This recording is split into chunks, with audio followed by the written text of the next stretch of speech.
Hello बच्चों, चलिए प्रश्न को समझते हैं। दिया गया प्रश्न कुछ इस प्रकार है, जहां पर हमें कहा जा रहा है 2 प्लस वर्गमूल 3 कॉस थीटा बराबर 1 माइनस साइन थीटा का एक व्यापक मान है। हमें व्यापक मान बताना है। यहाँ पर 4 विकल्प दिए हुए हैं।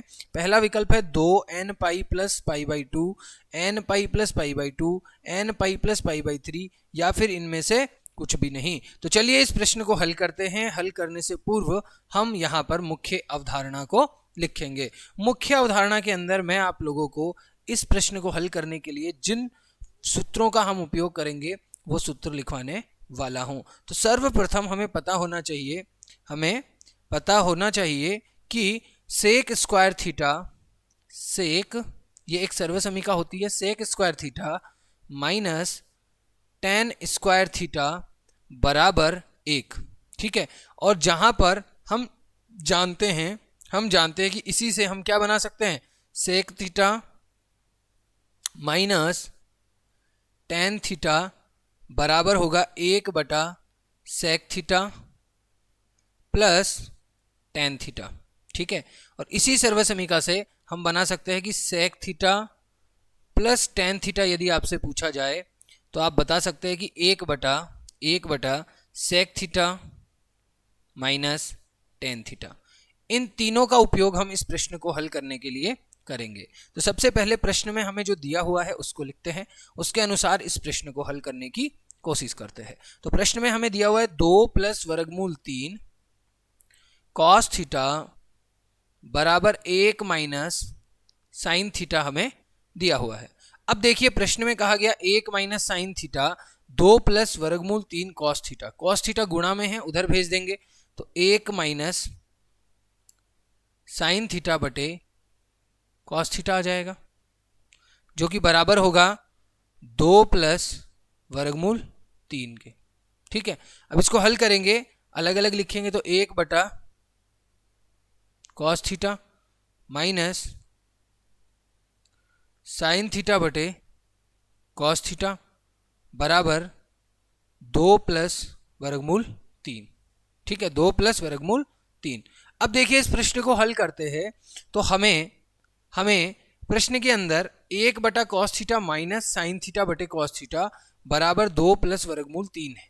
ठीक है जी, अब इसको हल करते हैं तो हम पाएंगे कि sec theta minus ten theta बराबर 2 प्लस वर्गमूल 3 हो जाएगा। कैसे, चलिए आगे मैं हल करके बताता हूं। जब हमने हल किया 1 बटा कॉस थीटा है उसको आप सेक थीटा लिख सकते हैं, साइन थीटा बटे कॉस थीटा उसको आप टेन थीटा लिख सकते हैं। तो क्या बन गया, sec theta minus ten theta बराबर हो गया 2 प्लस वर्गमूल 3।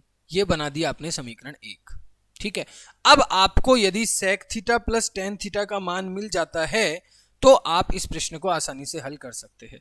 तो sec theta plus tan theta का मान निकालने के लिए मुख्य अवधारणा में मैंने आपको बताया था कि आपका जो sec theta plus tan theta होता है, देखिए मैं आपको हल करके बताता हूं।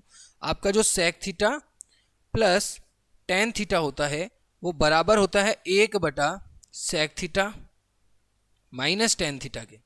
ठीक है, जहां पर हमारे पास में sec theta minus ten theta का मान है 2 प्लस वर्गमूल 3, तो यहां पे रखेंगे 2 प्लस वर्गमूल 3। ठीक है जी, 2 प्लस वर्गमूल 3। अब इसको यदि हम हल करें तो आप समझ सकते हैं कि ये माइनस का हो जाएगा, क्योंकि sec theta minus ten theta बराबर 2 प्लस वर्गमूल 3 था। इसका परिमेयकरण यदि हम कर दें तो 2 माइनस वर्गमूल 3 बटे 2 माइनस वर्गमूल 3 हो जाएगा। ठीक है, अब जब इसको हल करते हैं तो 2 का स्क्वायर 4 माइनस 3 यानी 2 माइनस वर्गमूल 3 आपके पास में आ जाएगा। तो क्या मैं कह सकता हूं कि मेरे पास में जो sec theta plus tan theta आया है वो आ चुका है 2 माइनस वर्गमूल 3। इसको मैं कह दूंगा समीकरण 2। समीकरण 1 और 2 को जोड़ने पर, तो समीकरण 1 और 2 को यदि हम जोड़ देते हैं, यहां पे मैं लिखूंगा समीकरण 1 प्लस 2 करने पर, 1 और 2 को यदि मैं जोड़ता हूं तो मैं प्राप्त करूंगा 2 सेक थीटा 2 सेक थीटा बराबर 2 सेक थीटा बराबर 4 आ जाएगा। तो 2 sec थीटा बराबर यदि 4 आया है तो sec थीटा बराबर कितना आएगा? sec थीटा बराबर यहां से आ जाएगा 2। ठीक है, sec थीटा बराबर 2 है तो क्या आप कह सकते हैं कि थीटा बराबर पाई बटा 3 आ जाएगा? थीटा बराबर कितना आ जाएगा? क्योंकि sec थीटा 2 है तो यहां से यदि थीटा का मान निकालोगे तो sec पाई बटा 3, यानी थीटा sec से sec कट जाएगा तो थीटा बराबर पाई बटा 3 आ गया। अब थीटा बराबर पाई बटा 3 है तो हम जानते हैं कि थीटा बराबर 2n pi plus minus alpha होता है, जहां अल्फा जो है, जहां अल्फा बराबर थीटा बराबर पाई बटा 3। ठीक है, जो कि हमने अभी निकाला है। अब यहां पे हम मान रखेंगे तो थीटा बराबर 2n pi plus minus pi बटा 3, ये हमारा क्या हो जाएगा? उत्तर हो जाएगा। ये हमारा व्यापक मान हो चुका है। आशा करते हैं यह प्रश्न आपको समझ में आया है। धन्यवाद।